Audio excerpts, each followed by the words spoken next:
Hello and welcome to episode 5 of the show. And today it is all about publishing, and I am here with publishing commentator, arts commentator, um, art journalist, and man of many talents, Porter Anderson. And we are so thrilled that Porter is going to be able to drop in once a month to talk to us about where authors figure in the publishing landscape. Porter, hello. Hello, Orna. I thought you were going to add that I'm also a Campari lover. And no, this is not Campari, it's coffee. Even I, at this time of the day, am being good. Good for you. Joanna Penn has taken to the wine most times. She does one of these things. So you're very good to hold off on the Campari. I don't know. She and I will have to have Montepulciano d'Abruzzo conversations then. Sounds good. On to the grape myself. So for those people who may not know you and know all the various things that you've done, can you just talk a little bit about your very interesting and very varied, I would say, career, and how you got to where you are now? Because you've got your finger in so many different aspects of publishing. You're a consultant, you're a commentator at all sorts of levels. You know, you do that fabulous music for writers on Thought Catalog. You run the Hot Sheet with Jane Friedman. You're, of course, publisher-in-chief at Publishing Perspectives in Frankfurt. So, talk to us a little bit about what you do now and how you got here. It's just immediately exhausting, isn't it? I understand. It's very nice of you to mention music for writers. That's the pet project. That's the thing you do for the love of it. And I have always loved not just classical music, but very contemporary classical music. And to make the quick line on that one, we are living in an age with a great many wonderful contemporary classical composers. I don't know why this is happening. And because, of course, it's not the popular mode, you don't hear of it as often as I wish you did.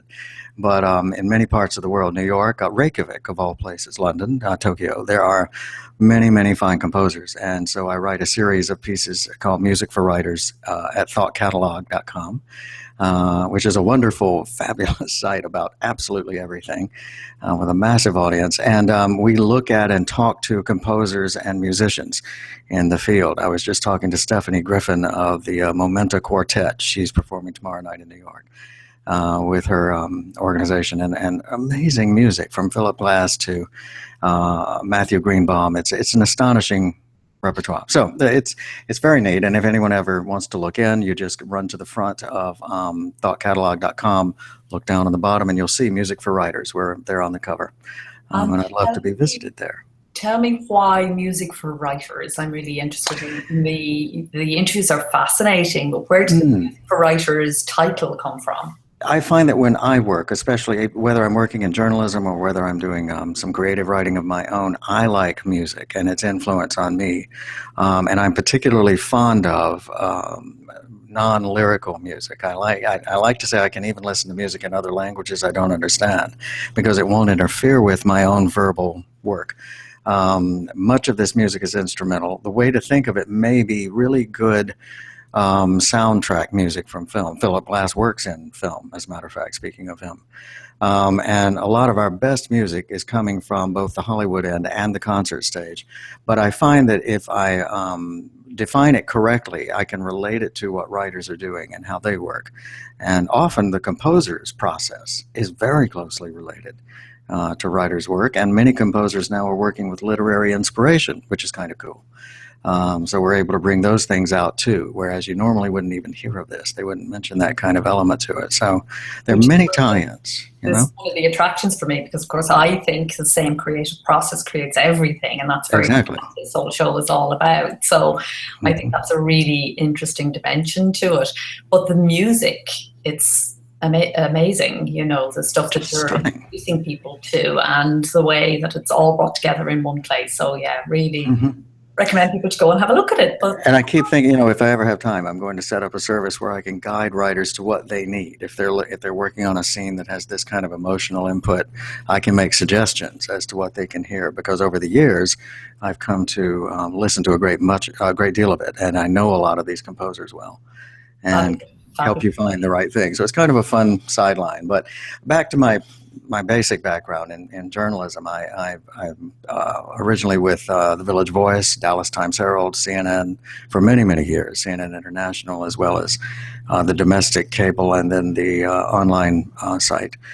And I left active journalism for a while to work with the United Nations in Rome and Copenhagen. And came back into the United States deciding that I would like to return to journalism, but because I had seen the digital disruption hit the news industry as it did ours, in our case what it meant was the citizen journalist had arrived. And that came along with all the angst that the self-publishing author came with. And I had seen this process make its way through news, and so I realized that at the time that it was starting to hit publishing, I had something I could offer. I had sort of an energy, a dynamic, I like to call it, the digital dynamic. I could follow that through another industry as a journalist and perhaps help illuminate a little bit of what was going on. So my focus as a journalist since 2010 has been publishing in digital extremis, if you will, and going through the many changes that this has occasioned. And it's been a really good experience. It's been real interesting to do. And you do it so well. And well, you're too kind. Some days I do it better than other days, like all of our things. There's a great deal of it, and I'm wrinkling my nose because I'm constantly aware of that now in my relatively new position. I'm about 8 months into the editor-in-chief job with Publishing Perspectives. That magazine, it is a daily magazine of the trade industry international. It was founded by Frankfurt Book Fair, if you will, the German Foreign Office, which of course is behind Frankfurt Book Fair. And it is designed to do, in a way, if you'll look at Publishers Weekly for the United States, the bookseller where I used to work for the UK, wonderful magazine, we're the other one. We're the one for everybody else, floating out in the ocean, covering as much as we can of the rest of the world's journey through the digital dynamic in publishing. So we're talking to Asia every day. We're in Africa. We're in Scandinavia. It's fascinating and busy. There's just so much of it, and there's only so many correspondents we have, and only so much we can do. So I don't always feel as successful as I wish, just because there's more I want to cover all the time. But it is fascinating, and I hope that authors will come to us and read. We are a free magazine. Unlike PWN Bookseller, there are no subscription levels for us at all. We're at publishingperspectives.com. We are geared toward publishers, agents, and rights specialists. So we're not aiming toward the author audience, not because we don't love them, but because that's not our initial crowd. That's not the group that we speak to, but we write about authors and love to hear authors and love to hear from authors all the time. So I'd love to have a bigger author audience. And then the hot sheet, of course, is what Jane Friedman and I do, and I've just finished our first year. We had our anniversary sale a couple of days ago during the Novelist Inc. conference, and it was huge. We went very well. And we're excited about that because having made it a year, we feel like we've now arrived. But the genesis of the hot sheet came about a year and a half, a little longer ago, when we started talking, Jane and I, about how there's such a good publication called Publisher's Lunch from Michael Cater in the United States. It's a subscription service of Publishers Marketplace. Michael writes it along with Sarah Weinman. They're both terrific writers. There's a little bit of personality to it, a little attitude, a little commentary, which really helps when you're covering something as sensitive as this industry. But it's great for the publisher's side of the industry, and there wasn't such a thing for authors. We saw authors spending day after day poking around the blogs, trying to find, as you know, with Ally, what you try to help them do in giving them clean, controlled, sensible material that helps bring together the many things they may have to hunt for all over the blogosphere. We wanted to do this and offer them expert, independent analysis that isn't pushing one agenda or another, and that's able to really parse this and read everything. Jane and I are seeing all of it so that the authors don't have to. And our suggestion is that we're bi-weekly. Our suggestion is that you read us when we arrive every other Wednesday, and then get back to work. If we've done our job right, you've had the biggest news you needed to have, other than looking at Ally's blog, of course. You've taken in. Yes, be very careful there. There you are. I have to be very careful there. Well, it's a slightly different thing because you and Jane are talking about the industry a lot and right. How changes in the industry affect authors. And while we do a little bit of that, we have a news slot on a Friday that Dan Holloway does for us. We don't do the in-depth analysis. We don't have the inside track in the actual industry that you would have in your position there. So and we concentrate very much on how to practical stuff that helps people make a book, sell a book, and reach their readers. So it's I think they're actually a very, very complementary offerings. So yeah. I think so too. Yeah, because we're trying to help people get that sense of the industry they need, but translated for them as authors. That's the trick of this thing. Otherwise, you're just looking at such a wash of information that can make absolutely no sense if you're not able to get that structure on it. And at the same time, what you're doing is important because the hands-on, day-to-day how-to material is what authors need to have in order to do what they're doing. And I think together they're probably a very good combo, as a matter of fact. Exactly. Now, your strapline is something like "No drama, no hype," which was very disappointing for us all.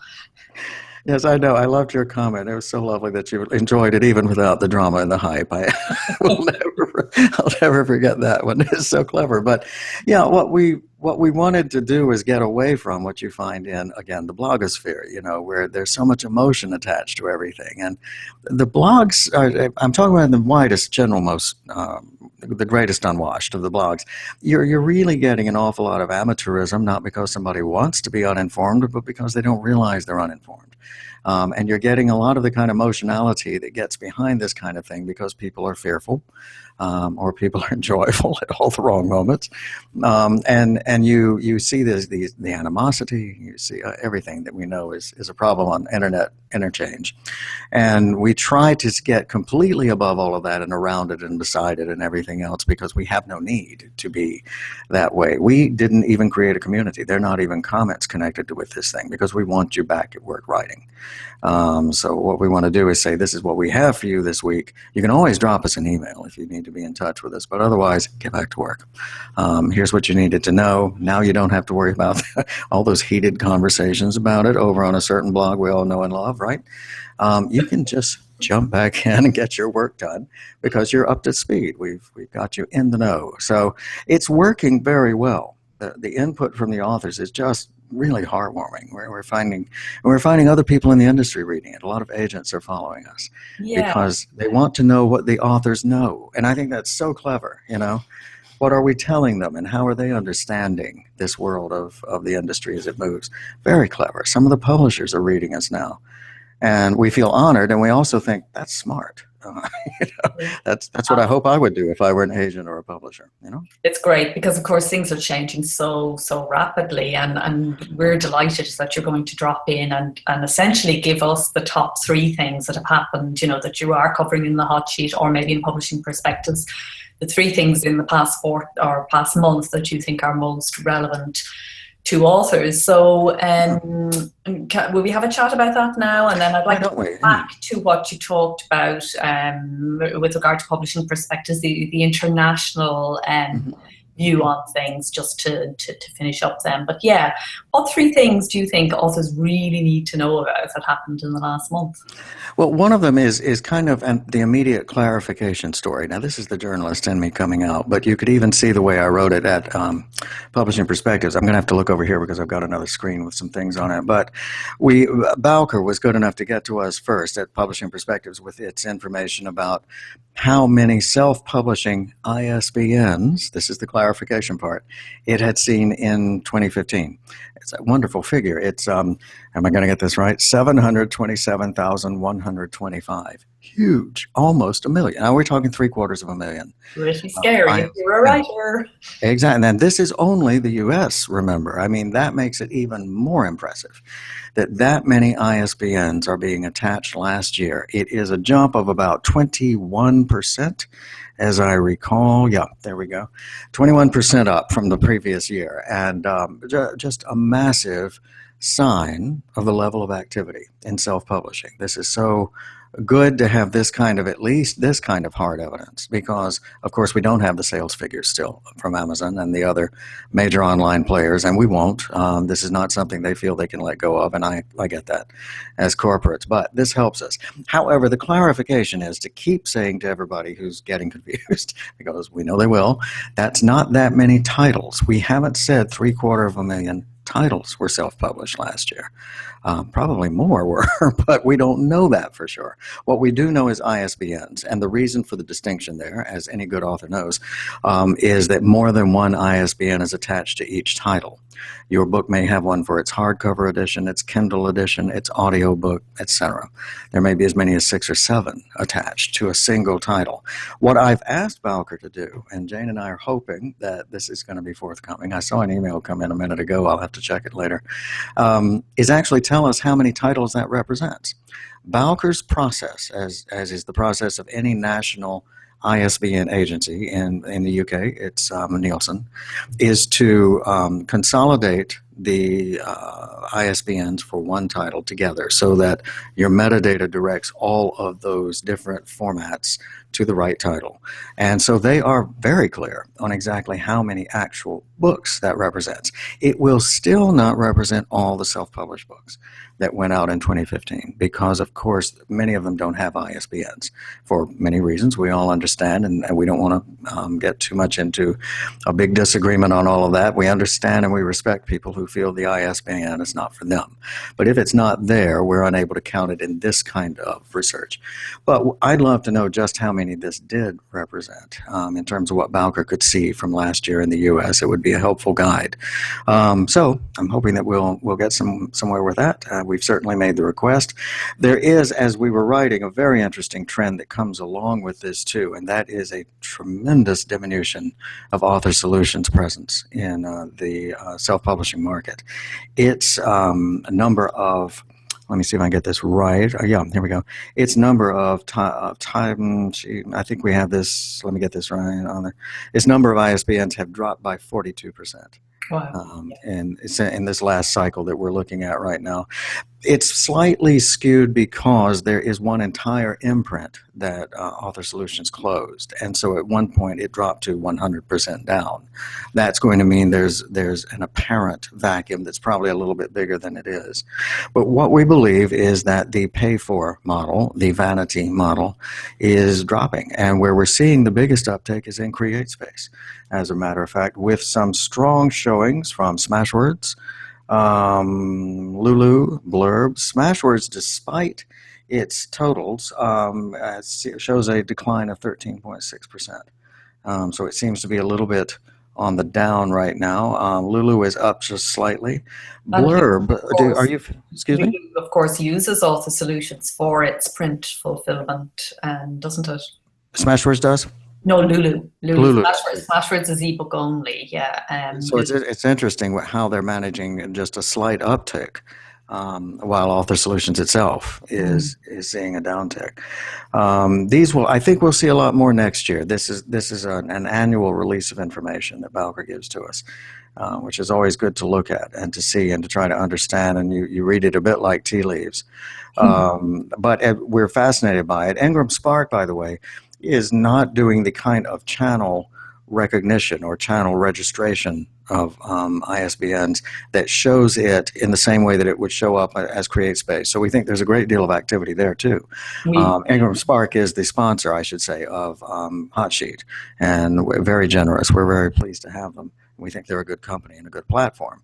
But we may not see them registering on Bowker's ranks as we see CreateSpace, simply because the buy of the ISBN does not come in under its name.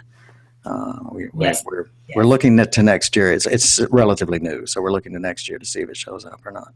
And it's one of those interesting things around this kind of data because, of course, we would encourage authors to have their own ISBNs. That's right. Whereas CreateSpace provides a free one, and a lot of authors choose that. Ingram Spark is definitely, we know it's on the increase, but it's just another one of these things where it's just so difficult to actually pin down what's happening. And this is what happens in creative environments. And I mean, publishing has never been as creative as it is now, and it's kind of exploding all over the place. And as soon as you think you've got a handle on something, something else gives over here.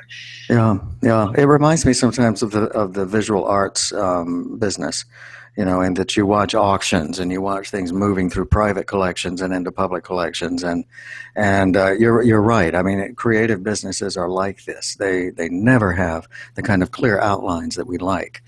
It keeps you guessing, and it keeps everybody a bit on edge at times. Makes it much harder, I think, to function within them successfully.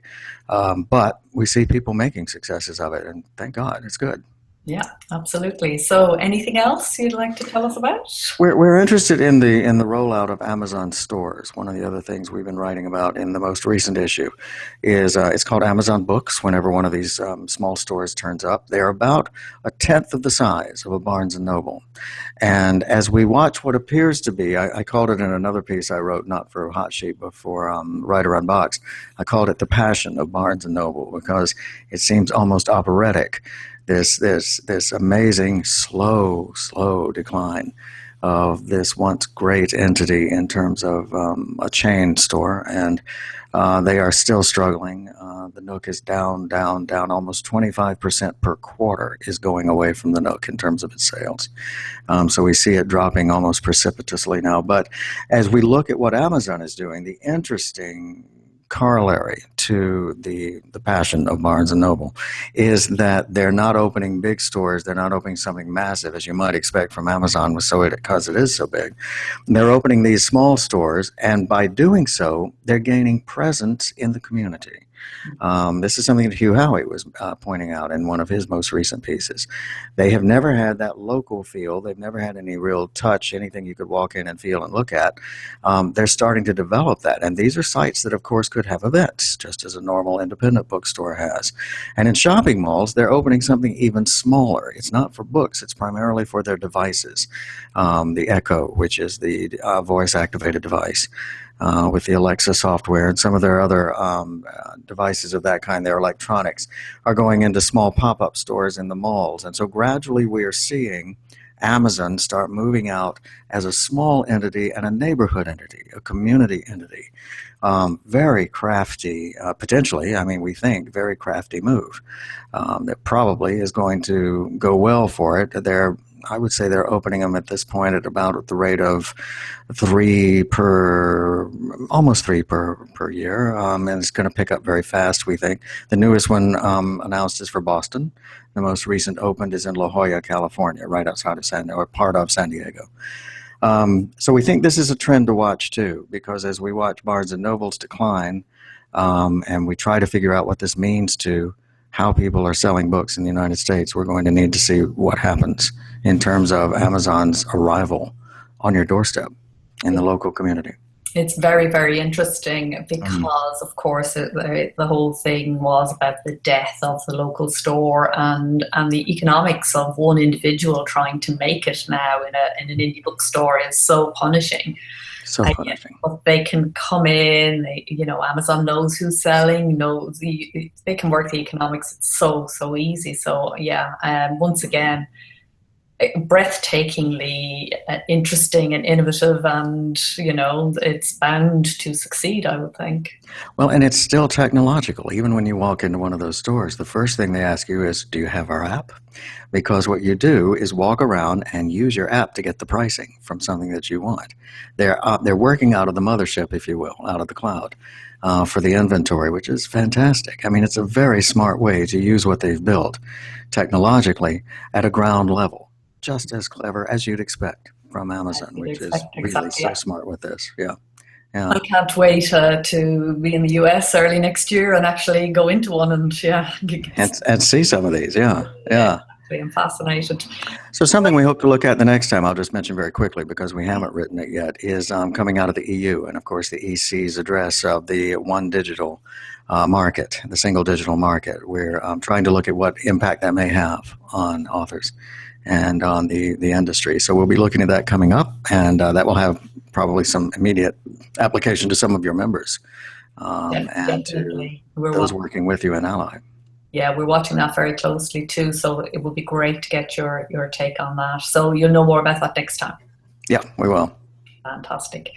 Okay, so before we wrap, can you just talk to me a little bit about what you're seeing internationally? Because, of course, we're coming into Frankfurt Book Fair, which must make it an incredibly busy time of the year for you. And I know you're just back from conferencing in Florida. But, you know, you were talking there, you know, about on a daily basis, Asia and essentially global, everywhere that isn't the UK and the US almost. Right. Australia maybe. So what are you seeing? You know, how far behind are these countries? Where's the next place to watch? Talk to us a little bit about just the international scene and some things we should know as authors. It's quite fascinating. I mean, in some areas they are not at all behind. The Scandinavians, of course, have somehow managed subscription in ways that the rest of us have not. When I say somehow managed, it's not even that much of a secret. They have the publishers. The publishers are right on board with them. And so a subscription that is not Amazon's Kindle Unlimited can still have a very good survival rate, a very good success rate. And Storytel has just recently bought Mofibo from Denmark into Sweden. And we're seeing an even greater rise as they begin to produce their own audio, which is fascinating. We will have to talk about audio at another time because Jane and I, are not so sure that audio is quite the big hit that we all think it is, but don't stop doing your audiobooks yet. Well, we're not at that point. Say what? It was, I think. It was. It's really, really disimproved in the last year. It's been hard to sell, yeah. And we think what we're hearing, in fact, what I heard at Novelist Inc., as a matter of fact, and then from another group of authors, is that it's almost a separate marketing task in itself. And if you're finding the time to market your books as an author already, then to have to find the time to market your audio as a separate thing is very difficult. So I'm not sure we've cracked that yet. Furthermore, we're finding that in the podcast world, which was thought to be such a great answer, the downloads for an average podcast are only about 173. It is not the runaway thing that so many folks seem to have thought it was. So we'll talk further about audio as we get more data. We're still looking for more information on that. But internationally, I do think that the Brexit vote is a powerful stop point. Everybody has had to pull up short, think, clear their heads, try to calm themselves because we actually don't know the effects yet. But I think that it's going to be an inhibitor in terms of a great many areas that might have met investment as we try to see how things will shake out. What kind of arrangements and treaties and contractual changes are coming into play. Because of it, I know that Frankfurt is going to be talking about it nonstop because, of course, the questions there are dramatic and huge, and they stretch all the way around the world. Our own election cycle right now is giving a lot of people pause, especially those of us in this country. It's very frightening. The potential there is not good, and it might. We hope things are going to go in a healthy way for the country, but it is the kind of thing where we don't want to let anyone become complacent, because this kind of thing, of course, in any country can run away with you, and so we think there is an important election coming along here, and we want to get to the other side of it before I think that even our business interests will feel confident of where things are going. So it's one of those autumns when bigger powers are having points of confusion in the German market.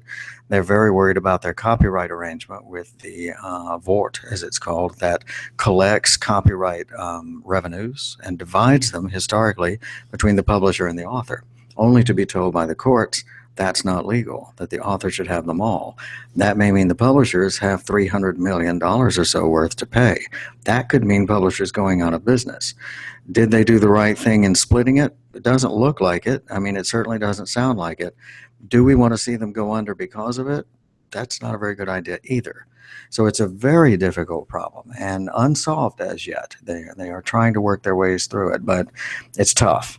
I'm looking forward to a Singapore conference we're doing in November. Our Story Drive Asia is going there because it's a fascinating market, and the ASEAN basin, as a matter of fact, is doing so much to move so quickly into a digital format and stream, but with each country at a little different position and with a little different need.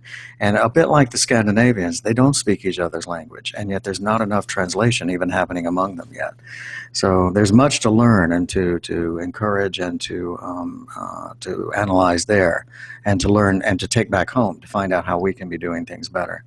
So it's a fascinating time. I'm finding that it's a moment where I'm not hearing, thankfully, as much of the sort of conflict between authors who want to self-publish and authors who want to work in the trade as I'm finding authors who want to work both ways and are looking for bridges. And so part of the Digital Book World Conference that we're going to be doing in January is going to talk about bridging that gap. Where are ways that you can bridge your way back and forth? You don't have to be all or nothing. And I think the initial shock of the capacity and the glory of self-publishing now can give way to even-handed, thoughtful ways where everyone can be creative about, can I go both ways? Yes, you can. And that's probably the smartest thing. So there's lots to learn ahead. It's great. You certainly picked the right place to put your journalistic skills back in 2010.